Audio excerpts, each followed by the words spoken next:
Ready? Okay, so, thank you. So, at this point now, we're gonna deal with box plot and a 5-number summary, right? Okay, so the box plot and the 5-number summary in here, similar to yesterday, we have this, what we call the 5-number summary, okay? So the 5-number summary are as follows. Minimum, right? So that's the lowest value.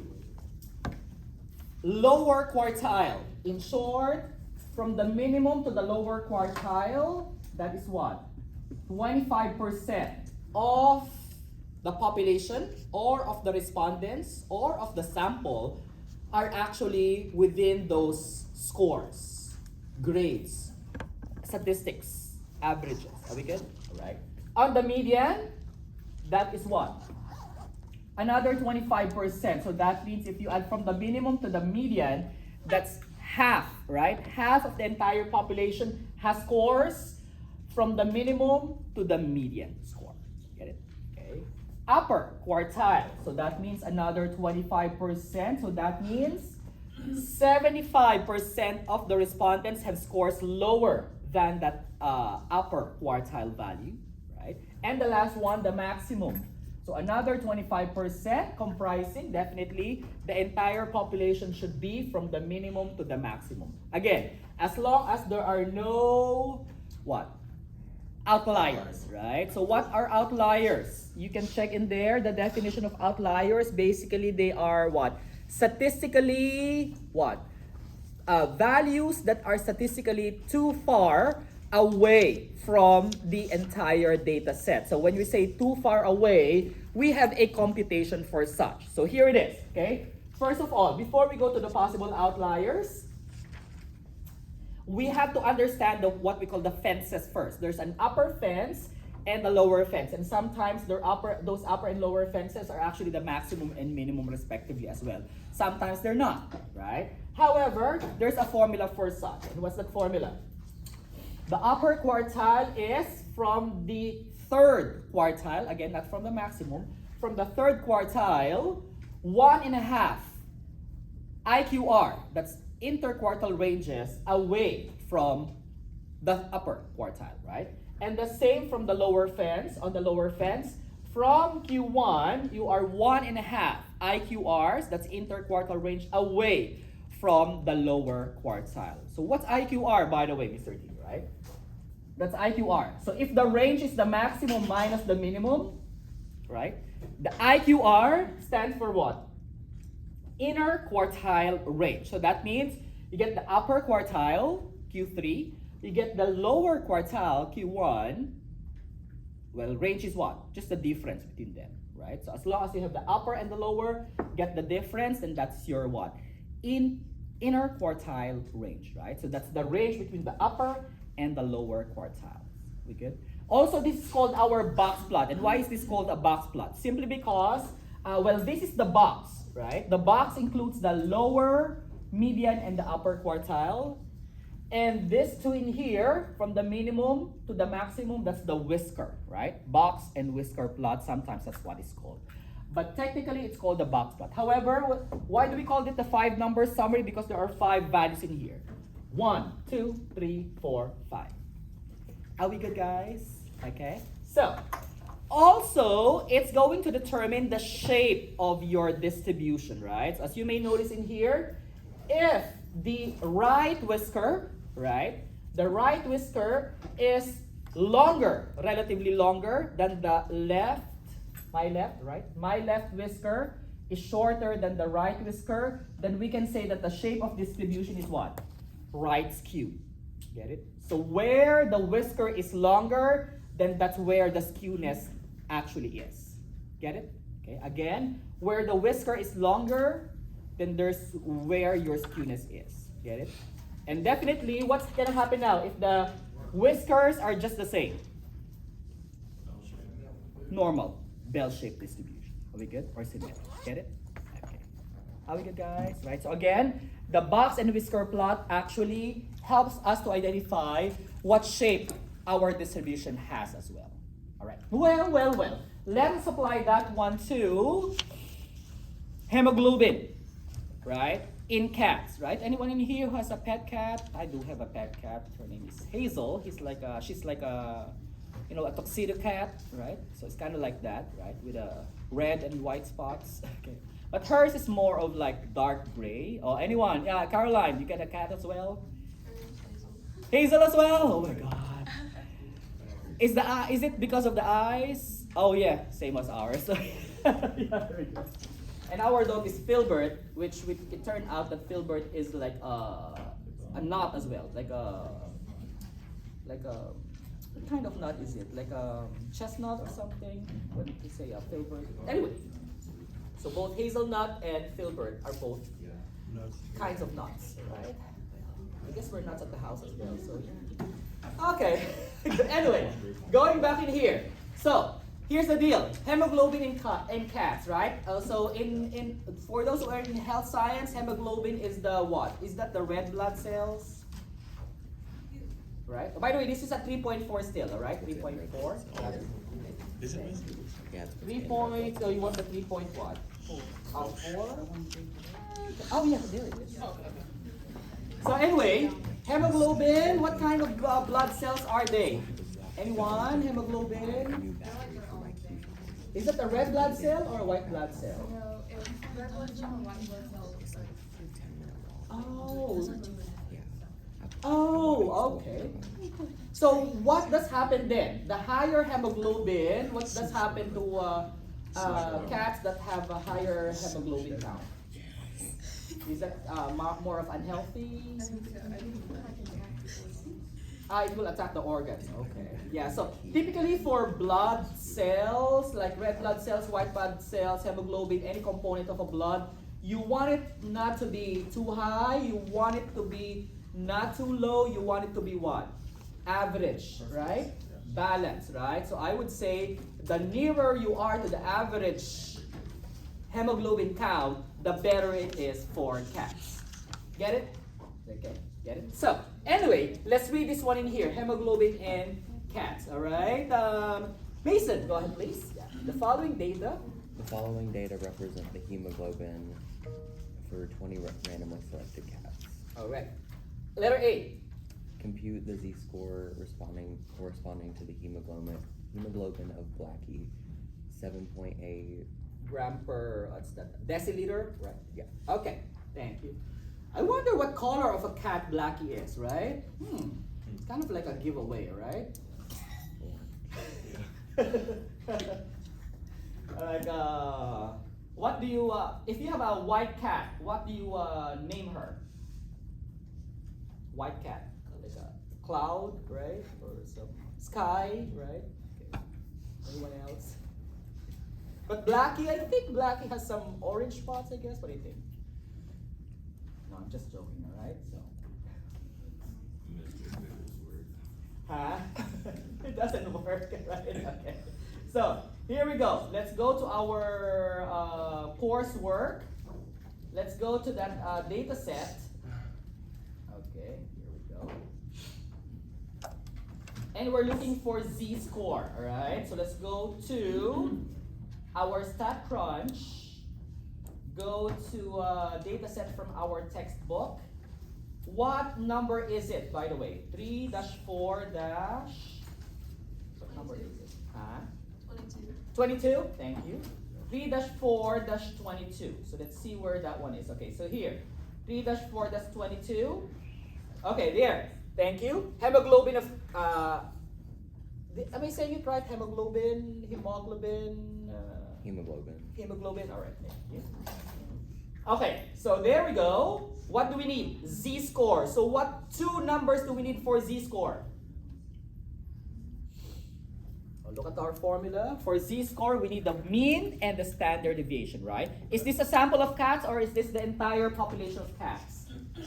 Sample, right? You see the word samples. In short, we're going to use the sample both for mean and standard deviation, all right? So here we go. Let's go to, ready? Stats.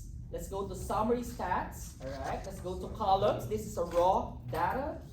Hemoglobin or hemoglobin, right? There we go. We're gonna need the mean, right? And we're gonna need the standard deviation. Oops, okay, mean And I'm gonna press control. Oops, what did I do? Okay. And press me. We need to. Get it, guys? Okay. Now let's see what we got. Let's compute. Yeah. Here it is. What do we get in here?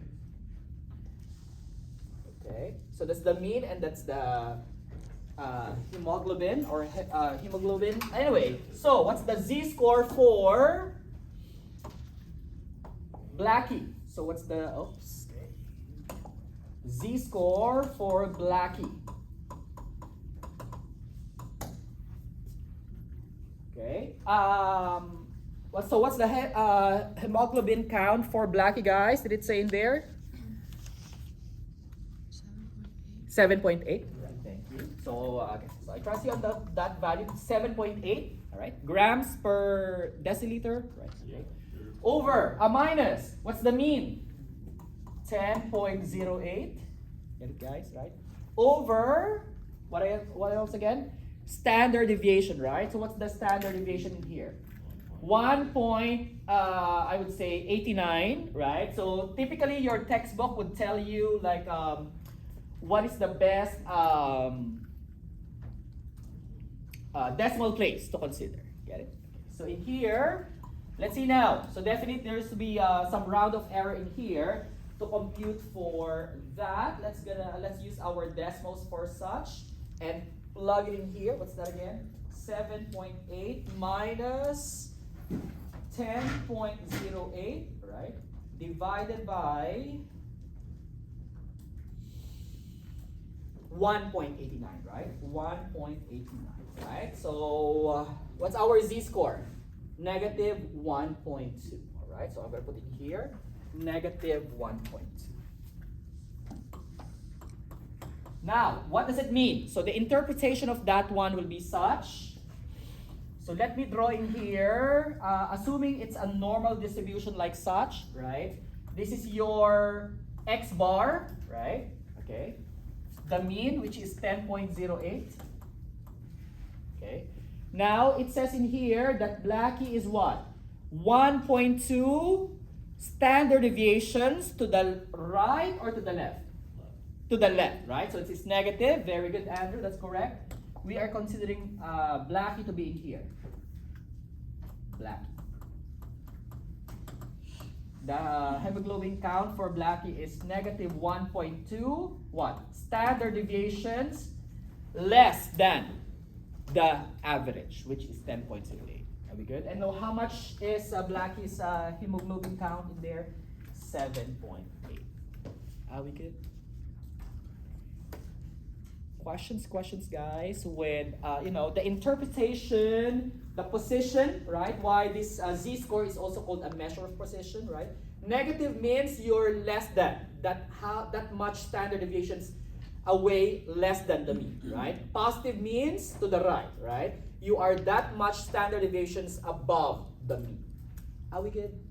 All right. So whether or not it's a cause of concern, I would say better check the veterinarian, right? If, it's like, okay, if you are 1.2 standard deviations lower, right, than the normal hemoglobin count for cats, is that more of like a concern for the cat, which, health professionals might be able to tell.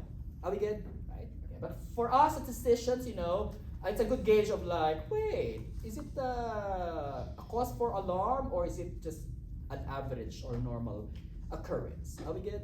Right? Maybe she just needs, Blackie just needs a little bit more sleep, right? Because typically you get anemic if you don't have that much of a sleep.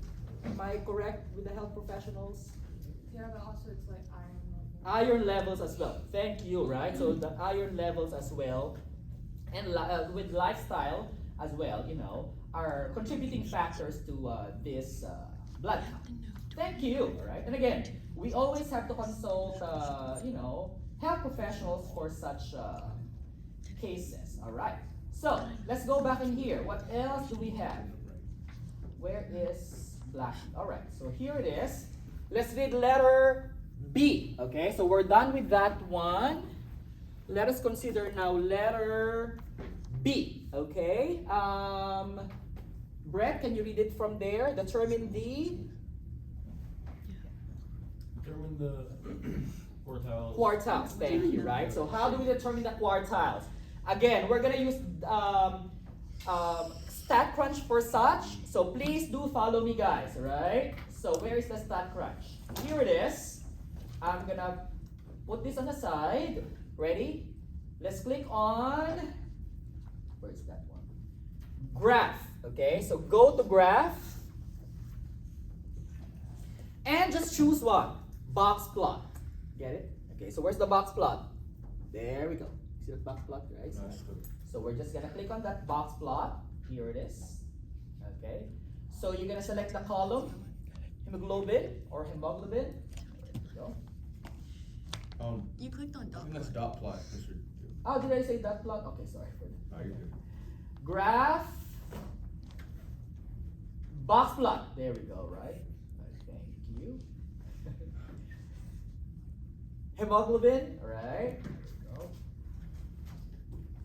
You can check on what? Use fences. So it would already identify the upper and the lower fence if you click on what? Use fences to identify outliers. Get it? Okay. You can also click on draw boxes horizontally, so it will be like that. Okay? Horizontal. Otherwise, it will be vertical. Okay? So whether you click or not, it's basically the same box plot. It's just that if you don't click it, then it's gonna be a vertical one, right? But again, it's basically just the orientation, right? If you wanna consider the mean, you can, right? Or not. Okay, the median, you would already see the median anyways, right? That's always the second quartile anyway, right? And that basically is that. Okay, so after that, how do I X this out? Okay, what is this? Oh, there we go. I click on compute. All right, so here is our data set for such. Get it? Okay, so what do we have in here? Ooh, okay, so here it is. Here it is, guys. If you click in there, that's gonna give us an idea of the hemoglobin 5-number summary for this sample of cats. Okay, so let me just redraw that one in here because definitely later we're gonna need that one. So once again, I'm gonna redraw that one in here. Also, as you notice in there, it looks like the right whisker is relatively longer than the left whisker. So we can say this is a little bit skewed to the right. Just a little. Okay? Good. Okay. There are number of values 20. There is an outlier. Ooh, there's already an outlier in there, right? So we're gonna see what that outlier is, right? So let's put it in there. A possible outlier, an actual outlier. Q1, it says the Q1 is what? 9.15. So this is the lower quartile. Get it? Okay. What else? The median, that's the second quartile. That's also the median. It's equivalent to how much? 9.95. Get it? Okay. The upper quartile is already given as well, Q3. And how much is this? 11.1. Are we good? Questions, guys? So the last one in here, we have the upper limit and the lower limit. So it says in here, the upper limit is 13.4. And the lower limit in here is how much? 7.7, okay? Those are the fences, right? The upper and the lower fence. However, well, last one in here is that, right? What is that outlier, right? If we click in here, okay, what hemoglobin count is that one? 5.7, all right? So this value in here, the outlier in here is how much? 5.7. In terms of what's that? Grams per DL, right? Per deciliter. Are we good? Get it, guys? All right. Now, we have to verify, are the upper and lower fences in here same as the maximum and minimum, right? So this is what I'm gonna do. I'm gonna go back to my statistics, go to my summary stats, go to my column, and go back in here. Go get the what? The maximum and the minimum values, right? Where's that? See the maximum and the minimum? Are we good? Right, I'm gonna click in there, right? Also, is there an interquartile range in here? You see the IQR? You may want to consider getting that one as well, right? Later, we're gonna verify if that IQR, that this one computes the same IQR that we're gonna get later as well, okay? And basically that's it, okay? There we go. So let's see. Compute. Oops. Okay. On the column, I forgot to, okay, choose the hemoglobin. All right, there we go. Okay, compute. Okay, so going back in here. Oops, okay, so going back in here, let me just rearrange the data better. Okay, there we go. So going back in here, what's the maximum? It says the maximum is 13.4, right? And it's the same as our upper fence. Maximum 13.4, and what is the upper fence in here? 13.4, right? So this is the same, so this is the maximum. What's the minimum? It says, 5.7, right? That's the minimum because it includes the outlier, right? However, in here, it says that this one is the, the lower fence. Okay, so this is the one, the low fence, okay? Are we good? Right? Now, let's see, is that really an outlier in there? So what did we say in here? What's the IQR? So for us to get the IQR in here, we get the Q3 minus the Q1, right? So from here to here, what is our IQR? Or interquartile range? How much is it? Okay, 11.1 minus 9.15 on your calculators. What did you get, guys? Again, 11.1 minus 9.15. 1.95. 1.95, right? Oh, okay. So that matches our IQR, right? 1.95. Now let's see. How do I identify if that is an actual outlier, 5.7, right? We said a while ago, it is an outlier if it's what? 1.5 IQRs below the lower quartile. Get it? Okay, so let's do this. Where's the lower quartile? Let me use a different color for this. Green, okay? What's the lower quartile? 9.15, right? What's the IQR? 1.95. So from Q1, let's see what's in here, okay? So what's in here? That would be what?